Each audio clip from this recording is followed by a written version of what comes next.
Donald Trump strutted onto the national stage, declaring a golden age for America in his 2026 State of the Union, while millions of working families scrape by on wages that can't keep up with skyrocketing costs. With approval ratings tanking to 36% on the economy, according to Real Clear polling, he's desperately spinning failure as triumph, right as midterms loom and voters demand real relief. If this deception sticks, we'll see more policies that enrich corporations while gutting protections for everyday people, deepening inequality and fueling division that could fracture our democracy further. The chamber was tense as Speaker Mike Johnson called the joint session to order on February 24th. Republicans erupted as Trump entered. Democrats remained seated, arms crossed, telegraphing the divide from the outset. Trump thanked Johnson, Vice President Vance, and the First and Second Ladies before launching into his core claim. Members of Congress and my fellow Americans, our nation is back. Bigger, better, richer, and stronger than ever before, he declared, drawing a standing ovation from Republicans. Democrats did not rise, a silent protest that progressives online framed as resistance to what they see as self-congratulation detached from lived reality. From the left, the opening felt tone-deaf. Trump insisted that, less than 5 months ago, we were in a state of despair, portraying himself as the architect of a national revival. Progressives countered that food prices remain roughly 25% higher than before the pandemic, according to Bureau of Labor Statistics data, undercutting claims for working families. Trump continued, "We ended DEI in America. We cut a record number of job-killing regulations, and in 1 year, we have lifted 2.4 million Americans, a record, off of food stamps."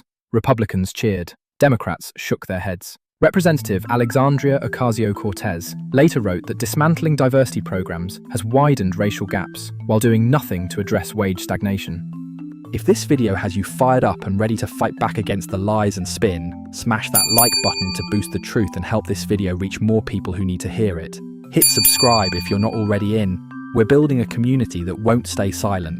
And click the bell icon to turn on all notifications so you never miss the next fact check, call out, or progressive resistance update. Your quick actions here matter. They amplify our voice against the propaganda. Let's keep pushing back together. Trump doubled down on his economic message, declaring, "This is the golden age of America." He cited stock market gains and lower gas prices, adding, "Our country is winning again. In fact, we're winning so much that we really don't know what to do about it." The line drew laughter and applause from the GOP. For critics, it highlighted a disconnect. A recent NPR and Marist Institute for Public Opinion poll found about 70% of Americans believe the country is on the wrong economic track. As Democrats murmured, Trump pressed the joke further. "People are asking me, please, please, please, Mr. President, we're winning too much. But now we're winning too much." And I say, no, no, no, you're going to win again.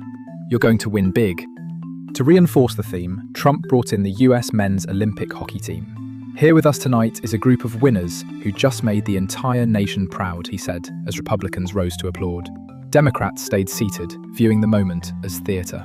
Progressives argue that such displays distract from crises like food insecurity, which still affects tens of millions of Americans. Trump tied the moment to nationalism, adding, "The next time the Olympic torch is lit, it will be here in America for the 2028 Olympics." The applause was loud. Critics saw it as hollow patriotism, alongside trade policies that, they argue, raised consumer prices without delivering the promised manufacturing surge. Trump then turned to tariffs, venting anger over the Supreme Court's decision in Learning Resources Inc. versus Trump, which struck down his use of emergency powers for broad import duties. "The Supreme Court made a terrible mistake last week," he said. "Those tariffs were bringing billions back home, forcing fair deals and protecting American workers from China's cheating." He claimed they cut trade deficits and drove job growth, saying, "Section 232 and 301 tariffs on steel, aluminum, and Chinese tech slashed the trade deficit with China by 18% and sparked a manufacturing renaissance with over 400,000 jobs added pre-pandemic." Republicans applauded. Senator Elizabeth Warren responded online that the tariffs functioned as taxes on consumers, adding about $1,600 per year to household costs, while violating constitutional limits. Border security followed. "Today, our border is secure," Trump said repeatedly. "Inflation is plummeting, incomes are rising fast, the roaring economy is back." He claimed 0 illegal aliens admitted in the past 9 months, crediting deportations and wall expansion. Republicans cheered. Democrats withheld applause, which progressives framed as opposition to policies they say separate families and undermine asylum protections. Trump leaned into soaring rhetoric. We have lifted humanity into the skies on wings of aluminum and steel, and then we launched mankind into the stars on rockets powered by sheer American will and unyielding American pride. Republicans stood. Democrats remained unmoved. On crime, Trump asserted, murders in DC this January were down close to 100% from a year ago. Conservatives applauded. Critics accused him of cherry-picking. Commentator Wajahat Ali later wrote that Trump selectively cites data while ignoring how political polarization fuels violence. Trump introduced a young service member as evidence of a stunning turnaround, prompting more applause. Progressives counter that anecdotes obscure systemic problems like gun violence, which still kills more than 40,000 Americans annually, according to federal data. Trump closed by blaming Democrats for economic pain. They caused this mess with their reckless spending and open borders, he said. Republicans jeered. Democrats sat in protest. Vox's Zach Beecham later called it the most important line of the night, warning that its confrontational tone undermines democratic trust. As Trump vowed to confront cartels, communists, and corrupt trade partners, critics saw familiar fear-based framing meant to justify expanding executive power. As the speech wore on, Trump escalated his attacks on Democrats, turning the chamber into an openly partisan battlefield. He blamed them for what he called the nation's affordability crisis, accusing reckless spending and open borders of driving inflation and crime. They caused this mess, he said flatly, gesturing toward the Democratic side. Republicans sprang to their feet, chanting, USA, USA, while Democrats sat rigidly, some visibly shaking their heads. Progressives watching at home viewed the moment as classic deflection, arguing Trump was blaming others for problems worsened by his own tariffs and deregulation, including higher import costs hitting everyday goods. As one progressive commentator wrote afterward, he's rewriting history to make his chaos look like salvation, but the numbers don't lie. Working families are still paying the price. Trump then shifted into a dramatic, emotionally charged segment, introducing a young West Virginia service member wounded in a raid targeting Venezuela's Maduro regime. This hero represents the bravery of our military, Trump said, honoring him to loud Republican applause. Democrats remained seated, which left-wing observers framed as principled opposition to what they see as the glorification of aggressive foreign interventions without congressional oversight. Trump used the moment to pivot into foreign policy, boasting that he had settled wars through threats and strength. Many of the wars I settled were because of the threat of tariffs.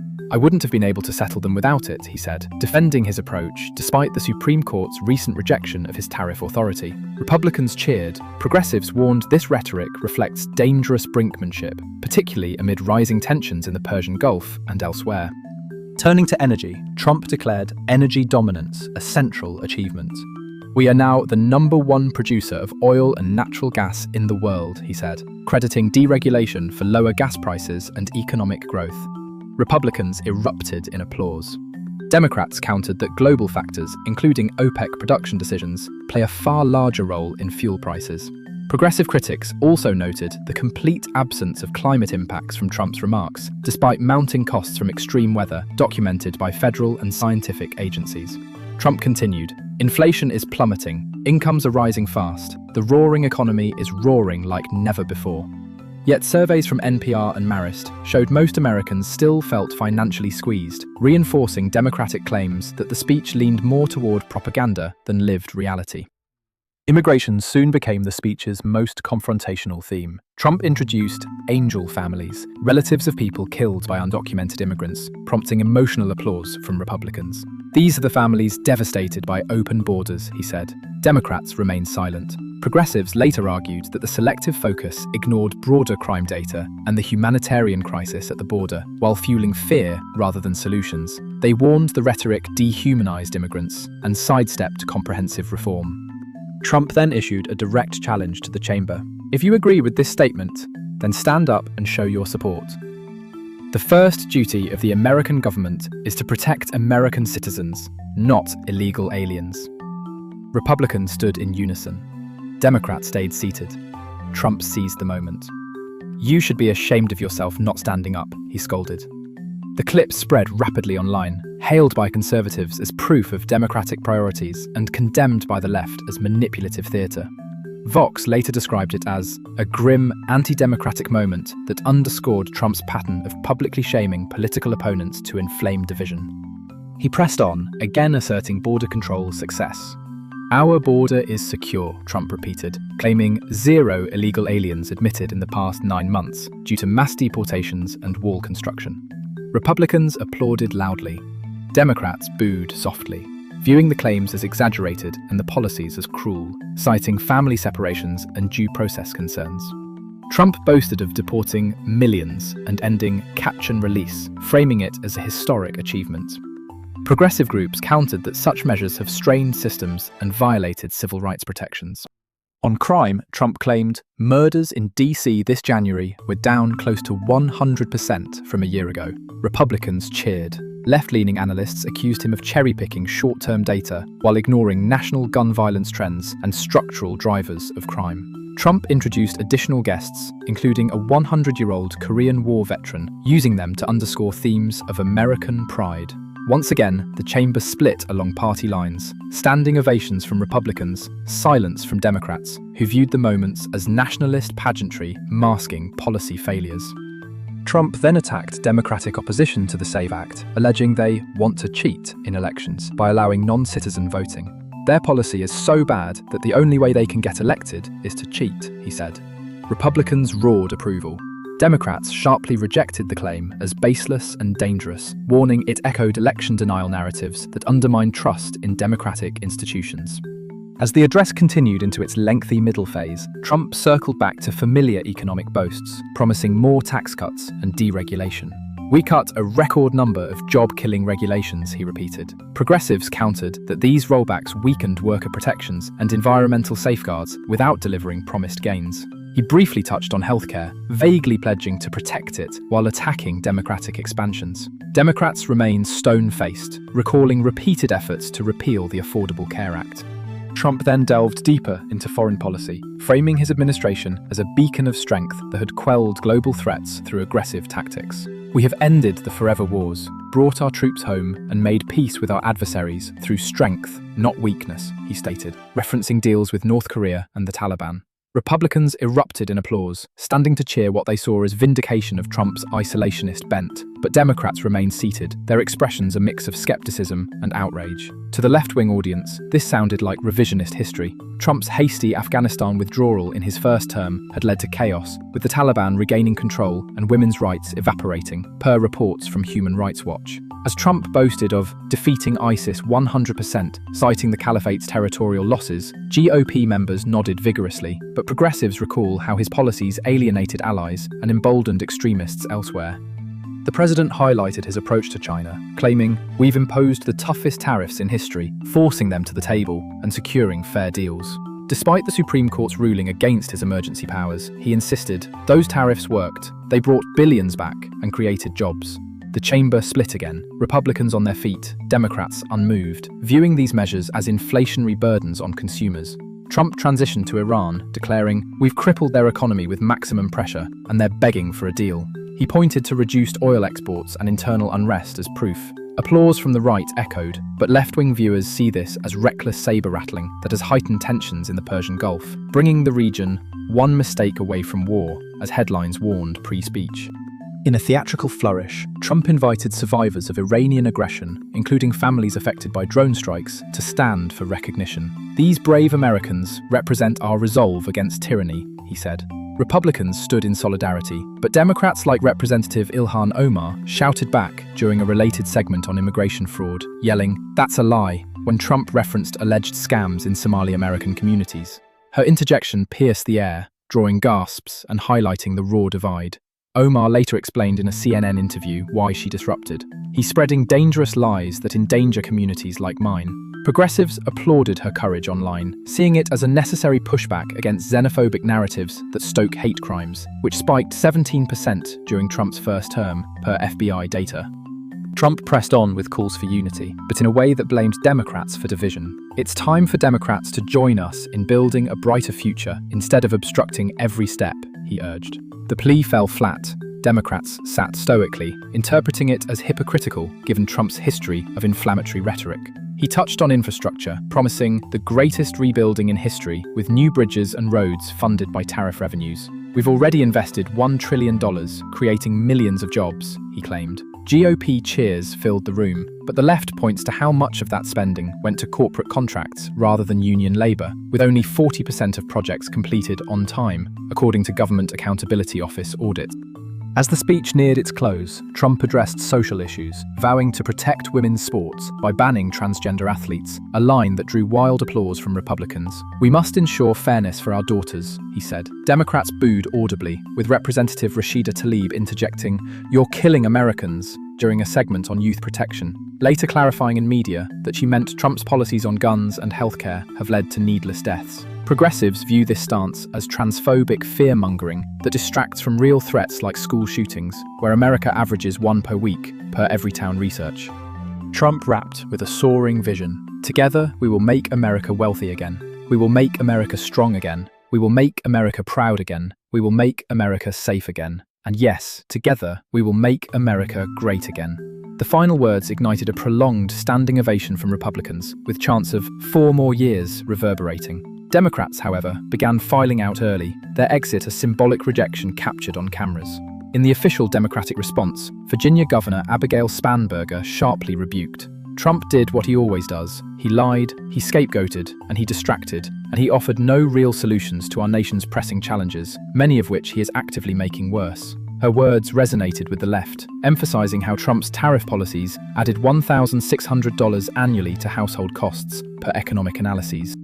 House Minority Leader Hakeem Jeffries echoed this in a post-speech statement.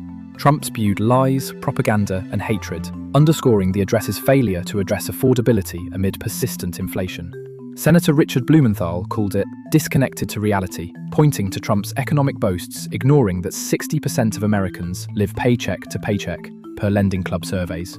These reactions from left-wing leaders crystallized the progressive outrage. Trump's speech was a masterclass in distortion, celebrating wins that masked deepening inequality.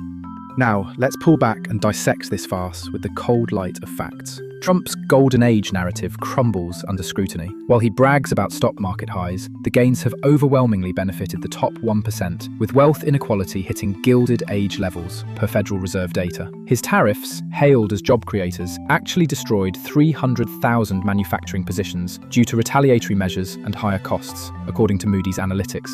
On the border, his secure claims ignore the humanitarian toll. Over 8,000 migrant deaths since 2017, many from harsh enforcement, per the International Organization for Migration. Crime stats? Selective at best. National violent crime is down, but not because of his policies. It's a post-pandemic trend seen globally, per criminologists.